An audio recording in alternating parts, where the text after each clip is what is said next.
in a very academic manner, with a very intellectual approach. I think this is very good, and we look forward to learn more from our dear Professor Ahmad. So without further ado, we invite our dear friends, Professor Ahmad Shiozaki, to continue with the class. Thank you, Brother Shafran. Bismillahirrahmanirrahim. Assalamu alaikum wa rahmatullah wa barakatuh. Dear brothers and sisters, I am glad to discuss with you again. This is my second lecture on Islam in East Asia.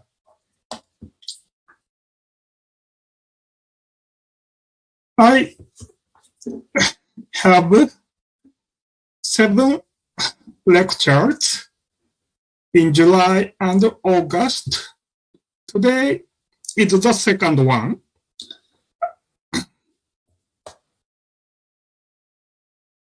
Today's topic is history of Muslims in East Asia before the 20th century or until the 19th century. In this lecture, East Asia mainly means China, Japan, and Korea.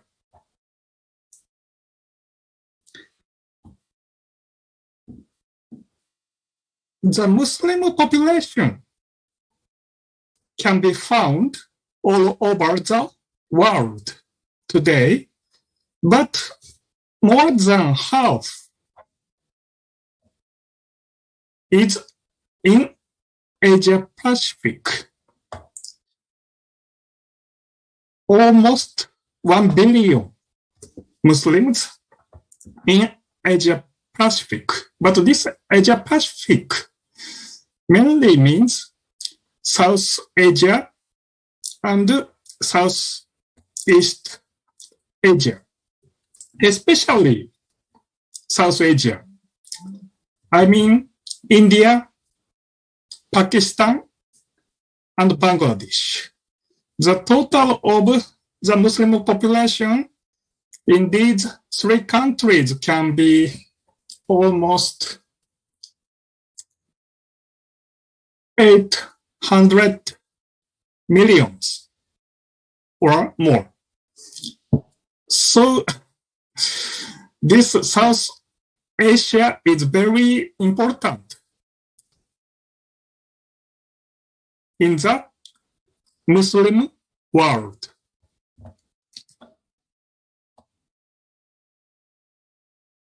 In East Asia, I mean China, Japan, and Korea.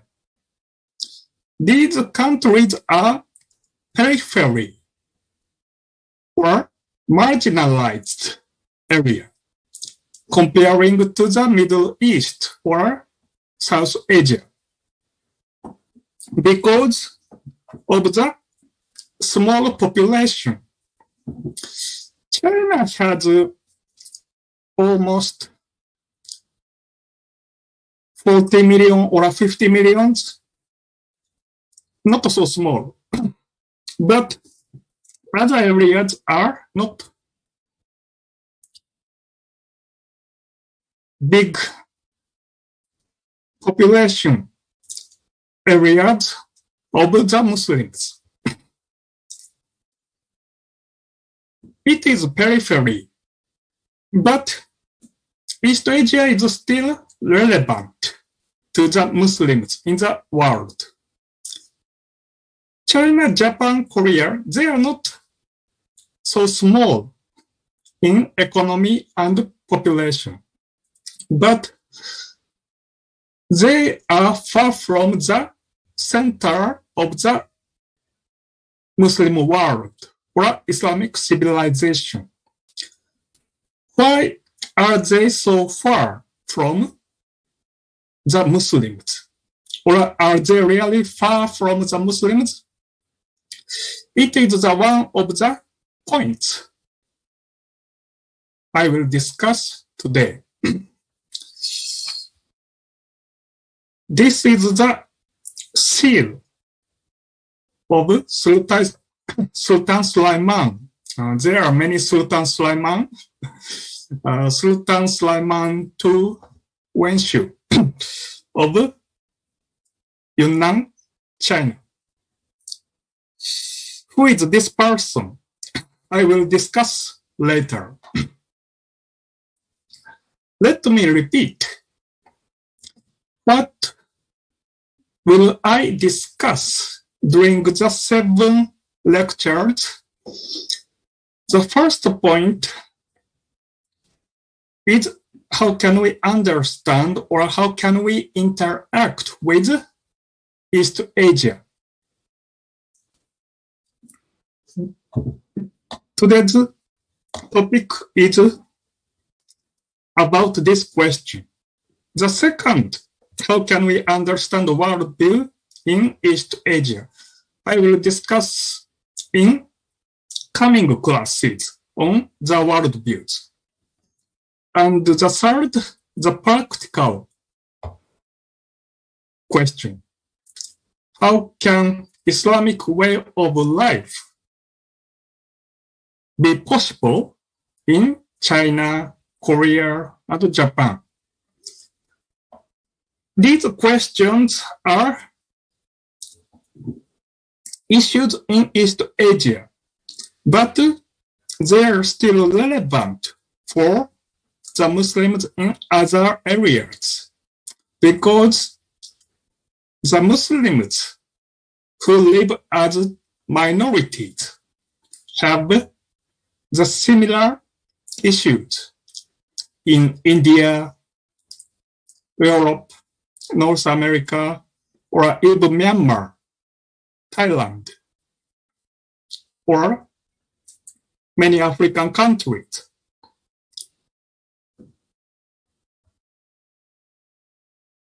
I discuss on East Asian cases, but these cases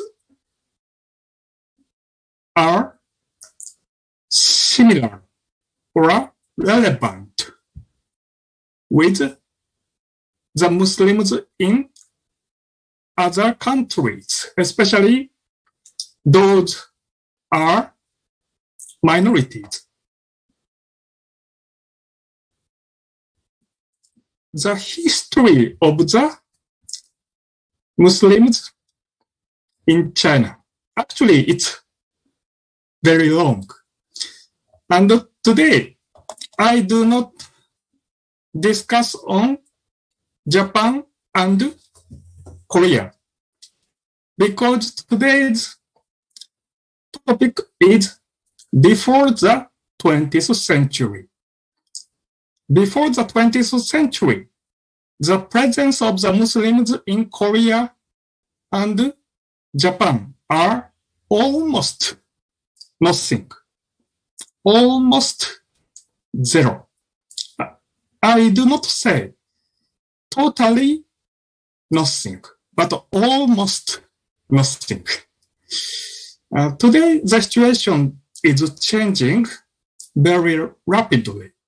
But let me discuss the history until the 19th century. And until the 19th century, the Muslims in East Asia means Muslims in China because they have presence since the 7th century. It is clear there were Muslims in China already in the 7th century. 7th century means it is the age of Sahaba. Sahaba still alive. And it is said, or it is believed among the Muslims in China that the Muslims, including Sahaba, came to China for dawah in the 7th century. And they believe they have a tomb or a maqam of a Sahaba in a city of Guangzhou. Guangzhou is a very large city today. And historically, it is the center of trade, maritime trade. Many merchants came by ship to this city. Merchants from India, merchants from Iran and Arab. Therefore, there must be Muslims. And it is believed this masjid in Guangzhou was established in the 17th century, in the 7th century.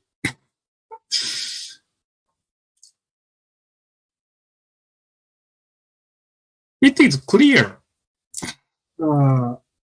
either it was really Sahaba or as a Muslims, there were Muslims in China already in the 7th century.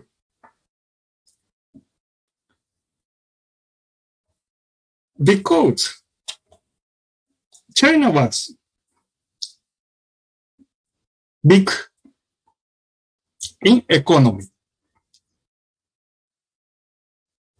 And China was a destination of many traders or merchants from India or the Middle East or even Africa. China had many products such as silk, and many merchants came to China by ship or by caravans, by camels, by horses. They came through Central Asia or they came through the Indian Ocean.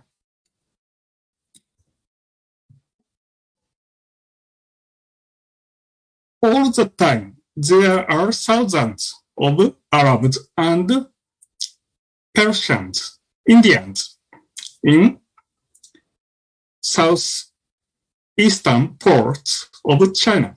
Today, there are cities like Shanghai and Hong Kong.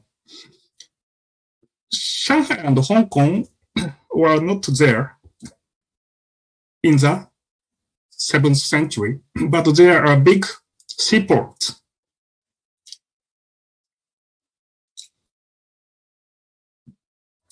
Then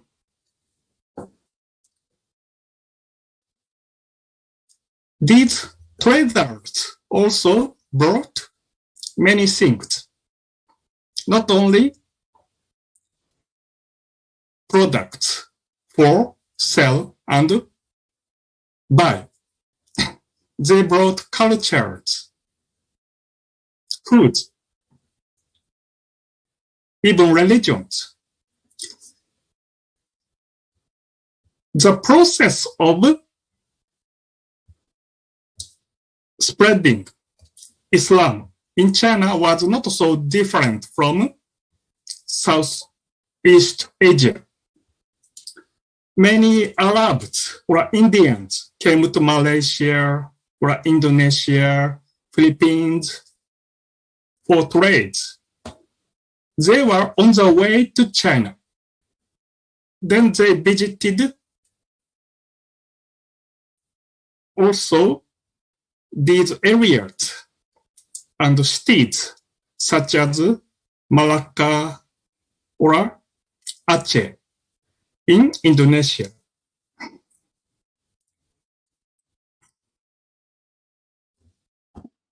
As you know, China is very influential today. I will discuss later. Very influential, especially in economy.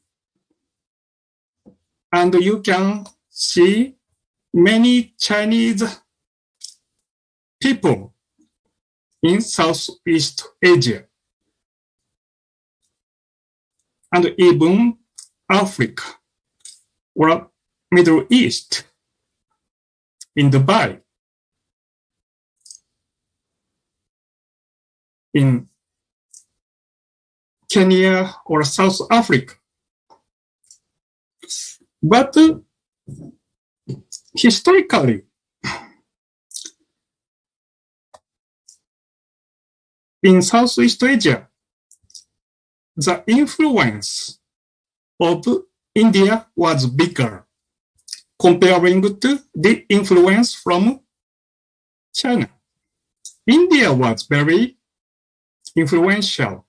Therefore, these countries like Thailand, Myanmar accepted Buddhism or Hinduism. Islam also came from the West, from Yemen, from Iran, from India. Chinese influence became bigger very recent years. I mean, since the late 19th century, just around 150 years. And the movement of the Chinese in large scale just started in the late 19th century. Before that, their movement was very limited. They were big in economy and population, but they lived in China.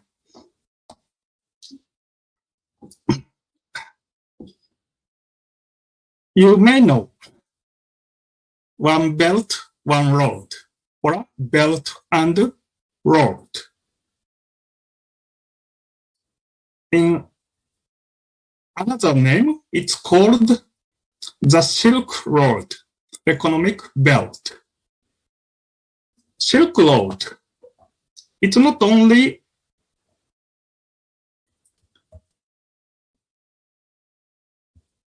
one road.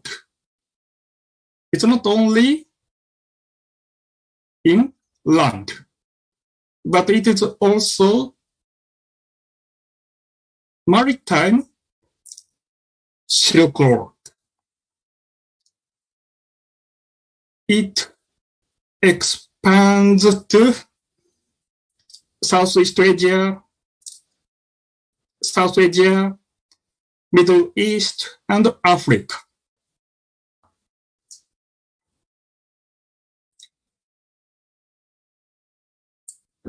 It's a contemporary issue, but I will discuss on history today. History is the past, but history is written even today. And contemporary people write the history of the past from the perspective of today.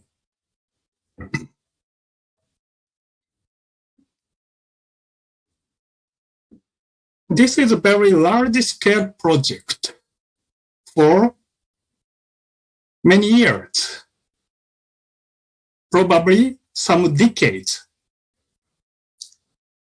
It is said this project will cost some trillions of US dollars. Some trillions. It is not clear 4 trillions or 8 trillions, but it is very big, bigger than the national budget of any countries in the world.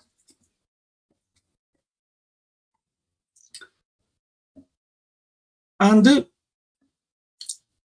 I am talking on Belt and Road today because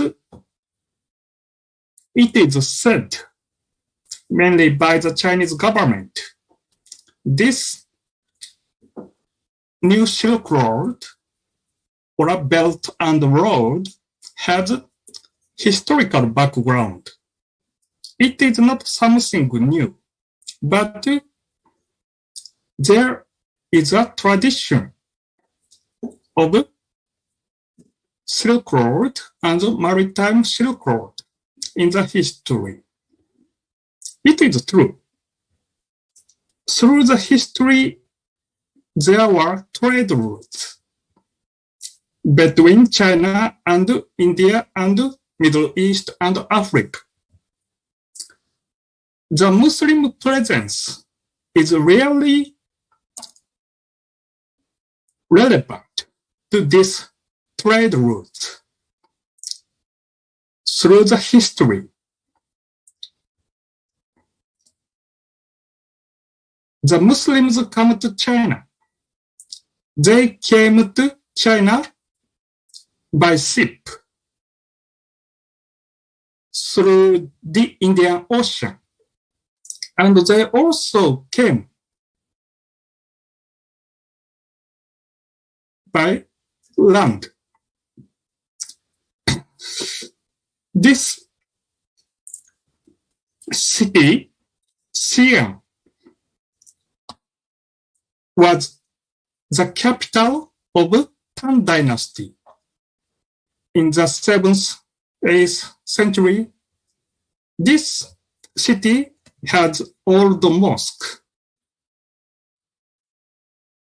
It is said this mosque was established in the 8th century. You see, this is a mosque. To say correctly, this is a minaret, a tower, or a manar for Azan. It's very Chinese style, and the style is not so different from Buddhist temple. It does not matter. The mosque can take any shape. Can be Chinese style, or can be Indian style, or African style. Any building can be used as a masjid. This Xi'an is very far from the ocean, but there is big population of the Muslims in this city until today. Historically, this Xi'an was the destination of the Muslims because this was big city in economy, and Muslims come to Xi'an by land through Central Asia, Kyrgyzstan, Uzbekistan, Kazakhstan, This was the root of trade and the movement of the Muslims through the long history, more than 1,000 years. Therefore, it is true, the Muslims and other people traveled through the Silk Road and the Maritime Silk Road. Today, this route is called Belt and Road. It is okay, but this project is very ambitious, and it must be very influential, not only economically, but they also have many ways of approach it. Education. Today, China is big destination of many international students. There are more than 500,000 international students in China from all over the world. The number will increase clearly and can be bigger destination than Australia or Canada.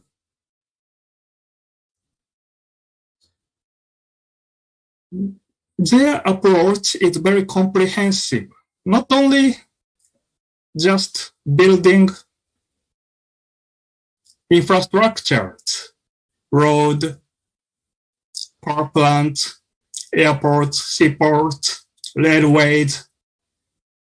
That's not all. And it is a better way, better than battles or wars. Sun Tzu,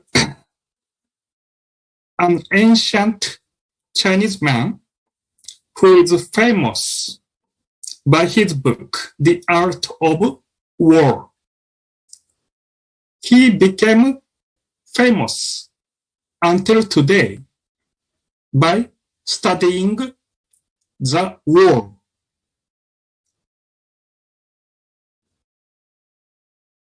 His lessons are very applicable and useful in many areas, not only the war, but also business. And one of his most famous lessons, to win in 100 battles, it is not the best solution. To make a country surrender without a battle, it is the best. Just having the strong armies or navy is not the best way. It's too costly. The military spends too much. Not only money, but human lives. There are many ways to spread influence other than the military and weapons. It's better to use many other ways. Economy, education, culture. I am not saying such way is sneaky. or bad. It is clear it's better to avoid killing people.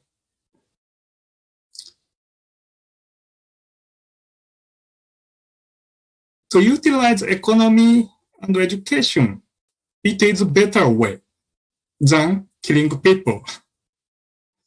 And the Muslims should learn such a way. Clearly, it's better. Probably the Muslims kill many people, including the Muslims.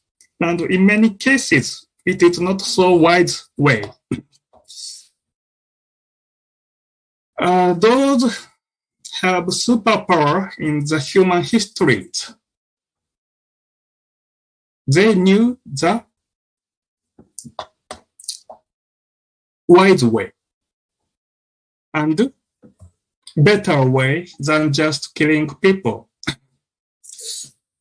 Now I am talking on the historical background of Belt and Road. Okay, it is true. There is a tradition and historical base of one belt, one road. But one of the points I want to discuss is that we should understand the history from many viewpoints or different viewpoints.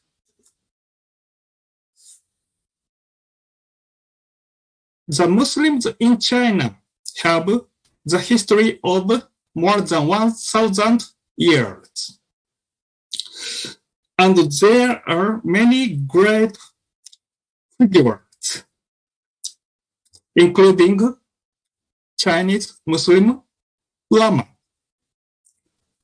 But today, only one person is focused too much. His name is Chen Ho.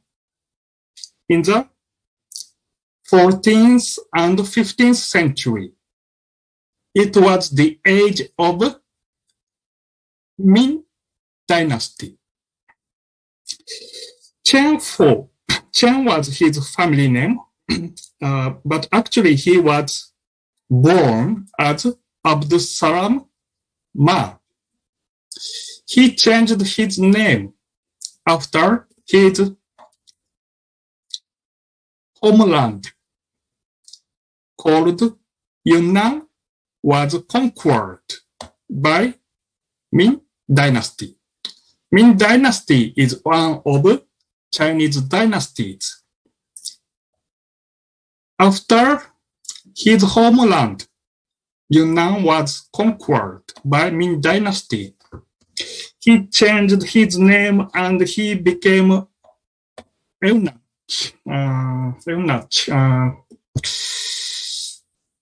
It's a kind of penalty for the conquered. The penalty to cut down man's private part, because Ming Dynasty did not want more population of the Muslims.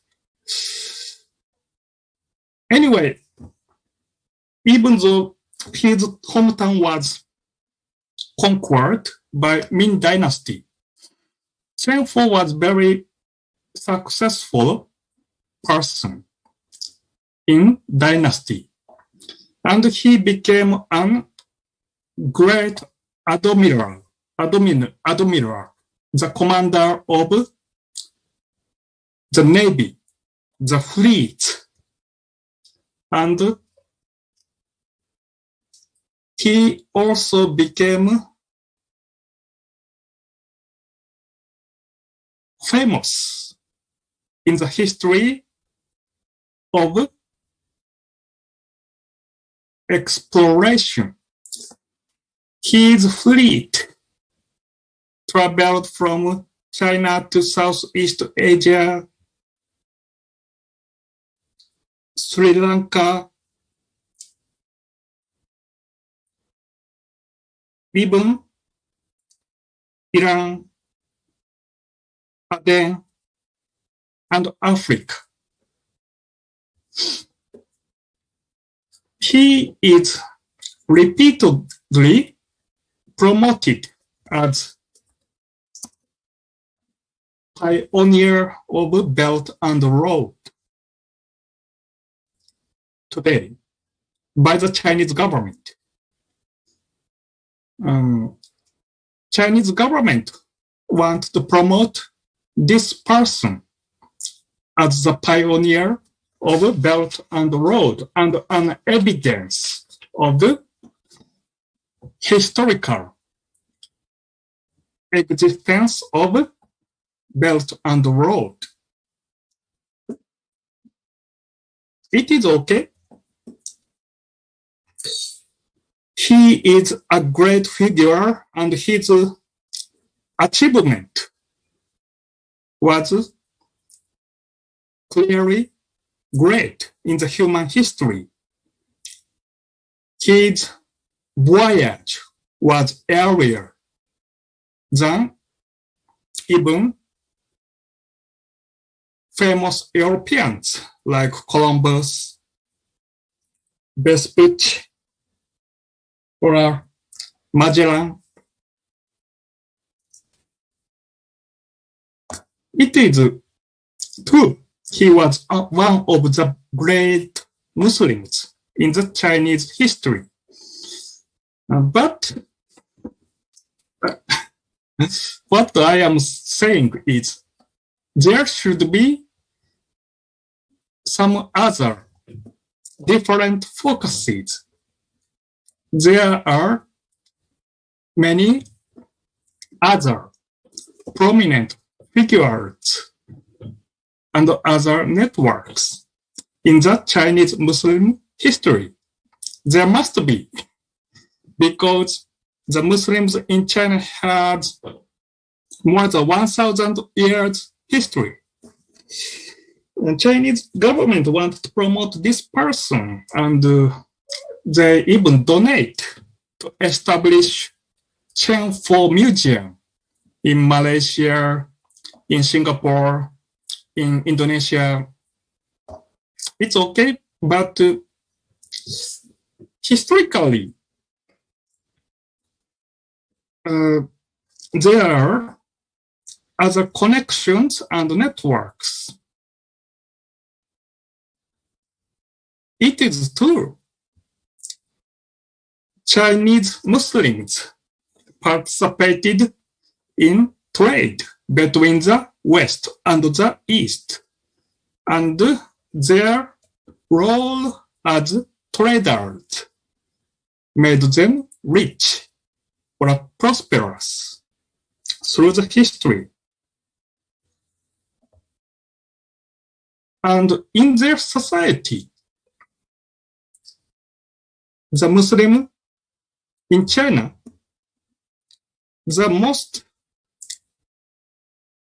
influential connection is Sufi Tariqa. Sufi Tariqa, especially Naqshbandiya.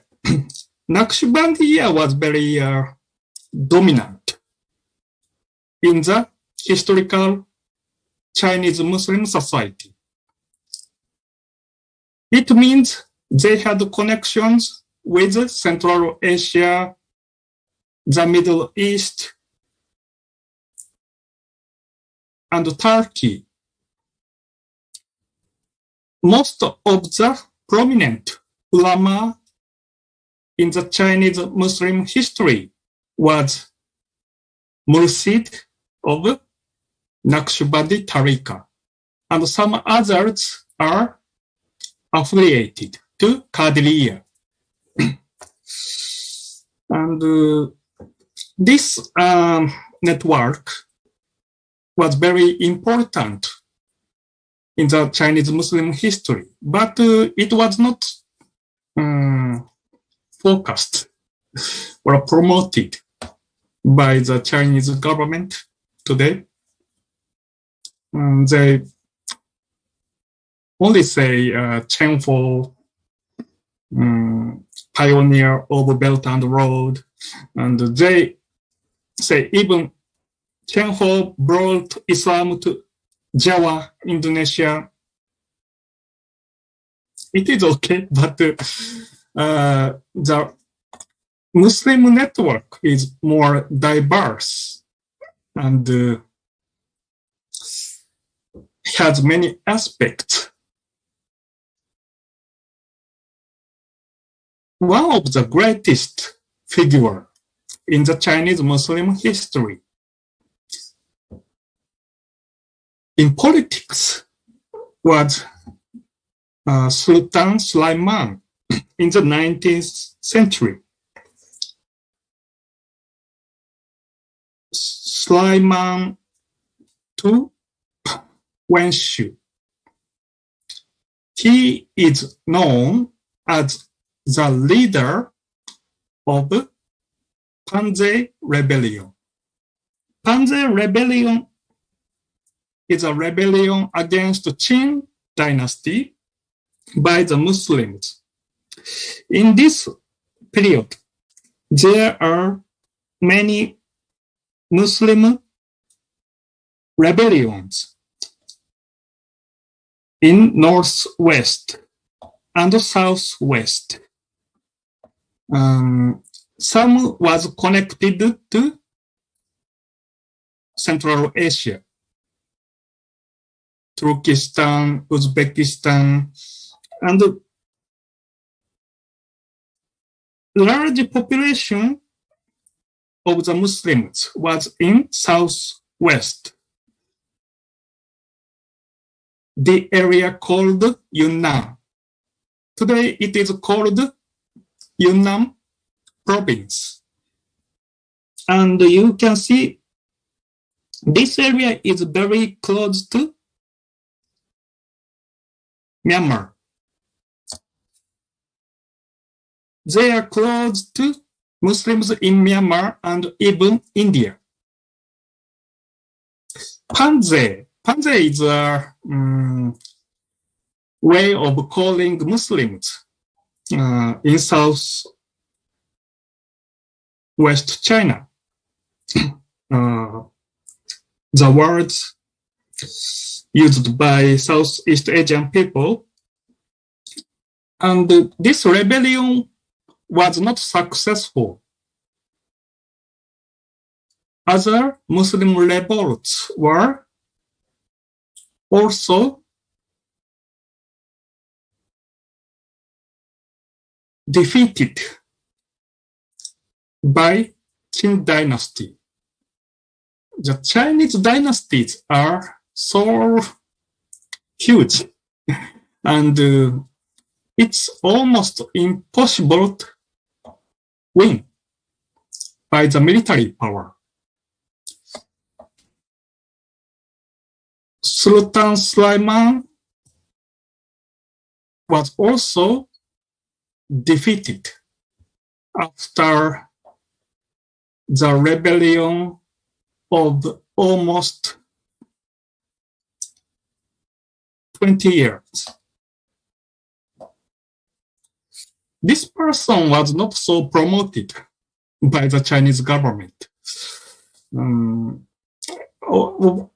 Of course, he's a well-known person. Let me introduce another person. He was an Ali, Yusuf Madusin. This person was one of the most brilliant ulama in the Chinese Muslim history. Yusuf Ma performed Hajj. And he also studied in Mecca, Egypt, and Turkey. He was excellent in Arabic and Persian also. His academic qualification was the top level in the Chinese Muslim history. And he was appointed as the main leader by Sultan Sulaiman II in his rebellion. But this alim, Yusuf Ma, surrendered. He decided to surrender because it was the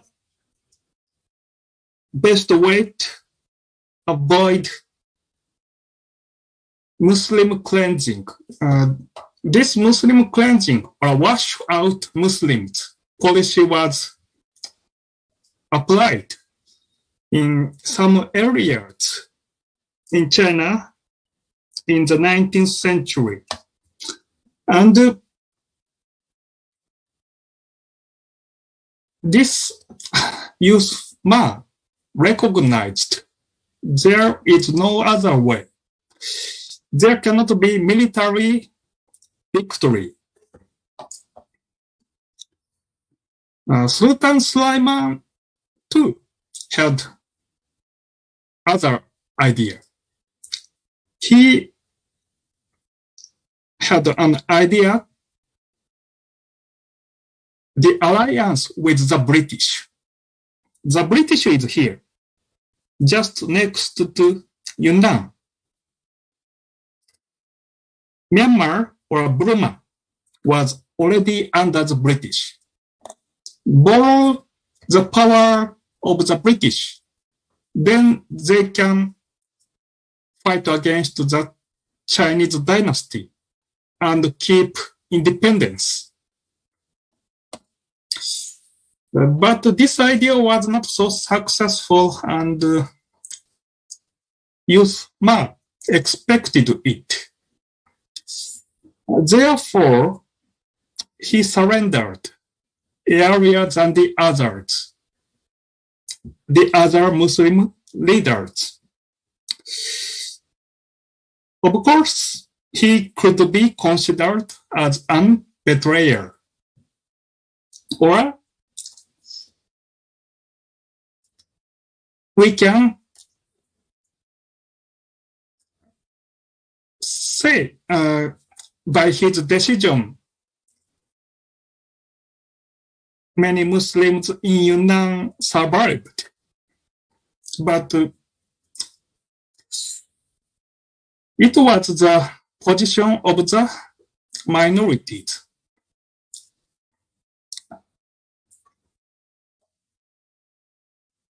This alim, Yusuf Ma, was a scholar, maybe not a fighter, and he compromised with the reality. He had many academic works in Arabic and in Chinese, and his main effort in his academic works was to show the necessity of coexistence of Islam and Confucianism. Confucianism, the mainstream religion in China. He discussed how Islam is necessary for China and Confucianism, or how Islam is supplementary for Confucianism. And he made effort persuade the majority Chinese that the Islam is useful for the Chinese civilization, and Islam is not harmful, can be helpful for the majority Chinese. It may be a political approach, but he made effort as a minority intellectual. This Yusuf Ma made many interesting academic works, and I will discuss on his works in other lectures coming later. Let me answer to some of your questions from now. Thank you for listening. Thank you so much, Prof. Very interesting. You bring more figures like Sultan Sulaiman, Yusuf Ma, Naqshbandi Tarika. It's on top of Cheng Ho that has been discussed, extensively here in this region. I just read one long article that Cheng Ho is the one who are bringing all of this, the 9 saints in Indonesia. They all are from Chinese ancestors. That are one of the papers that I read recently. So this is a question from Brother Suzali. Prof, can you explain Patani Malay Kingdom or Southern Thai relation with the Chinese dynasty? Was that true that there were Islamic influence in the early Chinese dynasties? However, this true influence was erased by the colonial historian.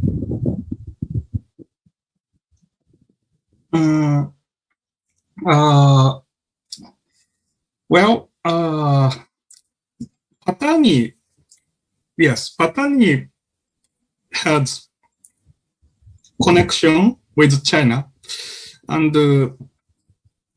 as I discussed, China had presence of the Muslims even in the 7th century.